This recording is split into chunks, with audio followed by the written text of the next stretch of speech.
Bonjour à tous, bonjour à toutes, c'est Benoît de la chaîne Console.log. Aujourd'hui, nous allons parler des cron jobs dans une application Nest. On va créer ça tout de suite, je vais vous montrer des petits exemples.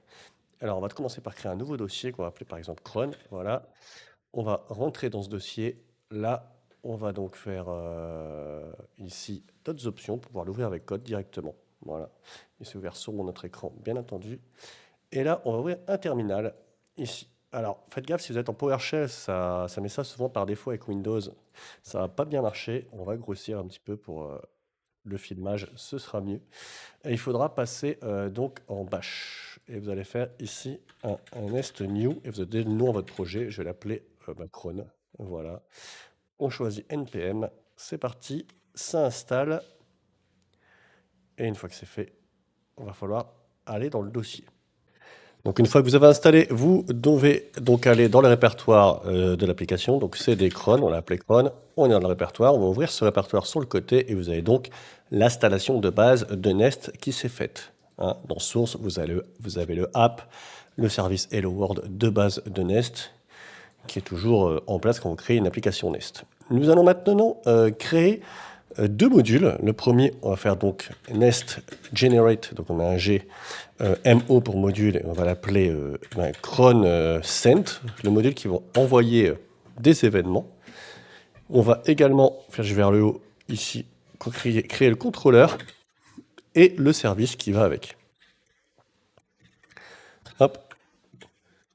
Voilà, vous avez créé vos trois modules service contrôleur qui sont donc là. Les fichiers spec, on ne va pas en parler dans cette vidéo. Hop, je vais les effacer pour pas qu'ils nous gênent. On voit qu'on a les trois là. Ok. Maintenant, on va faire la même chose.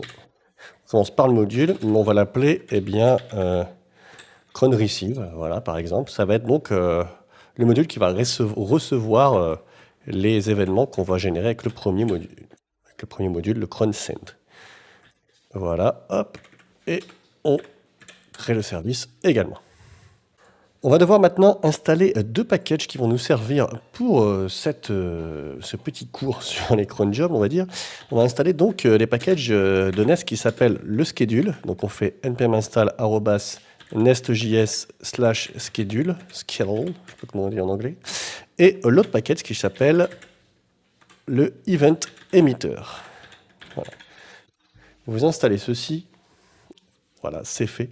Et maintenant, vous devez les importer dans votre main, qui est donc le main.ts, pardon, pas le app module, par exemple, qui est là. Et vous devez donc importer eh bien, ce que vous avez installé. Donc on voit qu'ici, l'import s'est fait automatiquement sur les deux modules que j'avais créés. Mais dans les imports, on va rajouter également le schedule module. Vous voyez, il le propose ici en import. Quand vous faites tab, ça importe automatiquement. Et vous faites point for route, l'autocomplétion marche bien, pour que ce soit voilà, installé de manière globale, on va dire. Et l'event emitter, c'est pareil, vous faites la même chose. Event emitter, hop, point for route. Voilà. Alors, c'est l'event emitter module, pardon, qu'il faut installer. Voilà, j'ai fait une erreur. Donc ici, on va le supprimer, ça. Voilà. Et donc, vous avez bien tous vos modules qui sont installés dans votre application.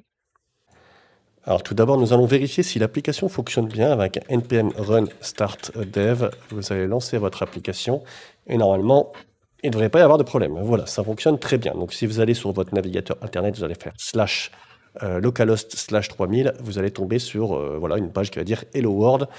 On a ici dans l'app, le main.ts, pardon, vous voyez que le port c'est 3000 et ce qu'on appelle, c'est le app controller qui nous retourne le app service qui nous dit Hello World. Donc ça, c'est du basique de Nest, on l'a déjà fait dans les précédentes vidéos. Maintenant, ce que je vais vous montrer, c'est le cron service. Alors le cron service, à quoi ça correspond? Eh bien, en fait, c'est quelque chose qui va être émis à intervalles réguliers. Vous allez pouvoir choisir quel intervalle vous voulez émettre votre événement. Et vous pouvez voilà, émettre, ici on va émettre un événement qu'on va écouter avec un autre service. Mais ça peut être d'autres choses. Vous pouvez déclencher par exemple la lecture d'un fichier ou alors détecter un changement quelque part. Enfin, il y a plusieurs applications, on en reparlera un petit peu après. Et donc, quand vous faites ici un cron service, vous allez donc devoir utiliser, dans notre cas précis, comme on veut émettre un événement, on va faire un petit constructeur et on va utiliser le service de Event Emitter qu'on a installé précédemment. On utilise Event Emitter 2 d'ailleurs, qui est un peu mieux que le 1. Et on va devoir l'import. Donc, ici, moi, je fais CTRL point et je peux l'import. Voilà. Ça, c'est un raccourci de base de VS Code. Alors, vous faites votre arrobas cron, je ne sais pas comment vous dites. Et ici, vous allez pouvoir mettre une expression cron. Alors, les expressions cron, je les ai préparées ici dans un enum qui est juste là. Et vous avez ici, c'est comme ça que ça fonctionne. En fait, le premier truc, c'est les secondes. Comme vous pouvez voir, là, c'est toutes les 10 secondes, toutes les 5 secondes. Là, c'est toutes les 5 minutes. Ici, à chaque fois, en fonction du nombre d'étoiles que vous avez. Et voilà, ça, en gros, vous avez secondes, minutes, heures, etc. C'est un peu compliqué comme ça à lire. Donc, c'est pas mal d'avoir des enums. Vous pouvez en trouver facilement sur le net. Et ici, au lieu de mettre quelque chose, la string directement, vous allez appeler votre enum. Donc, cron expression.every. On va mettre toutes les... Oups every 10 secondes. Voilà, on va mettre toutes les 10 secondes. On va faire quelque chose. Et ici, ce qu'on va faire, on va appeler cette fonction handle_cron. Handle_cron. J'ai souvent cron, mais le vrai mot, je pense que c'est cron. On va mettre un petit console.log ici, déjà pour commencer. On va lui mettre coucou, envoi d'événements.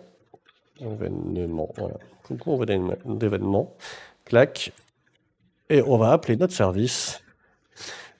On va appeler la fonction emit, du coup, de ce service. On va lui émettre deux choses. On va lui émettre d'abord le nom de l'event. Donc, on va l'appeler par exemple custom.event. Et après, un petit message.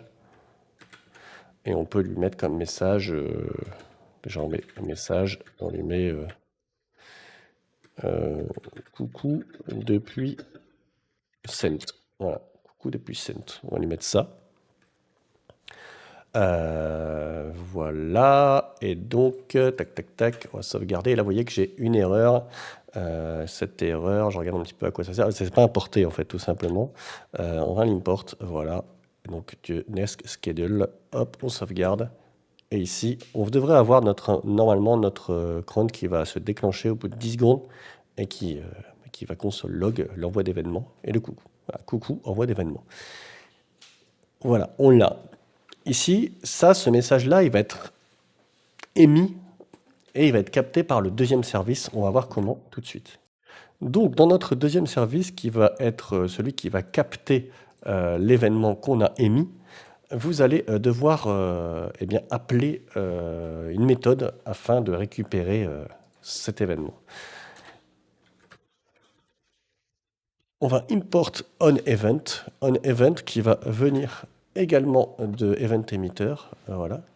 Et là-dedans, on doit lui dire quel event on écoute. Donc ici, on écoute le custom.event qu'on avait défini de l'autre côté.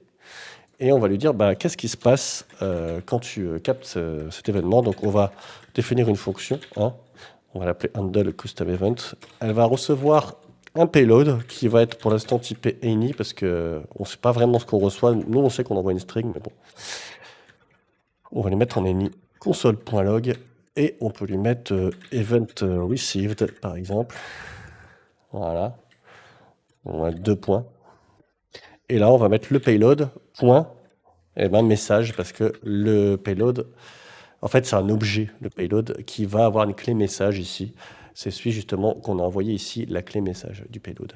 Et voilà. Donc, maintenant, vous voyez, coucou envoi d'événement, et là, il reçoit coucou depuis Send. Donc là, ici, je console log ce que j'ai reçu depuis ce service-là.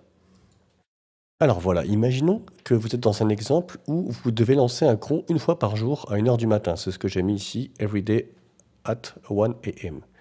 Donc c'est un cron qui va tourner automatiquement. Par exemple, il peut aller chercher de la data dans un JSON ou un fichier CSV et remplir automatiquement des tables dans une base de données, par exemple. Ça peut être un exemple d'application. Mais vous avez besoin de pouvoir contrôler également, d'avoir un trigger, on va dire, manuel sur ce cron. Et pour lui dire, moi, de temps en temps, j'ai quand même envie de le trigger à la main. Je ne sais pas, par exemple, si vous avez quelque chose... vous allez faire un correctif, par exemple, sur ces fichiers. Il y a eu une correction entre deux. et vous dites, bah voilà, moi j'aimerais bien le lancer tout de suite, pas devoir attendre 1 heure du matin sur ces fichiers pour pouvoir être à jour dans mes tables de ma base de données. Et donc, ce que vous pouvez faire, vous pouvez créer une fonction, par exemple, on va l'appeler trigger manually, excusez-moi, et on va tout simplement, dans cette fonction, on va émettre un événement, le même événement, donc qui va être écouté de l'autre côté, donc qui s'appelle custom event. On va copier ça, vous voyez, là, par exemple, tac. Et le message, on va dire trigger manuel trigger, manuel. Alors. Trigger manuel, c'est un peu franglais, mais voilà. Et donc, cette fonction-là, on va vouloir l'appeler. Pour pouvoir l'appeler, il va falloir passer dans le contrôleur. Et on va lui dire, bah écoute, mon gars, ce serait cool si on pouvait l'appeler là. Donc, avant tout,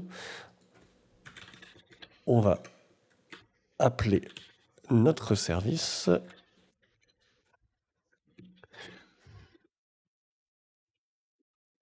Send service, send service, voilà, qui va être automatiquement import. Et voilà. Et nous allons eh bien, faire une route post, par exemple. On va l'appeler trigger, cette route, pourquoi pas.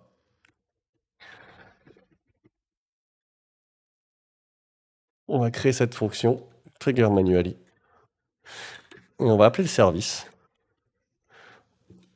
Et on va appeler la fonction trigger manually, hein, qui n'a pas de paramètres.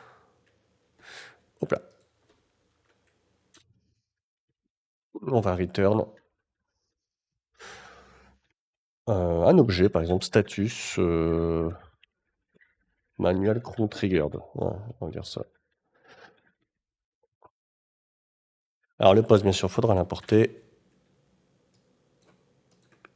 Hop, on save, et voilà. Alors maintenant, vous voyez, j'ai installé un petit add-on pour VS Code qui a un REST API client qui permet de faire des posts ou des sends, etc.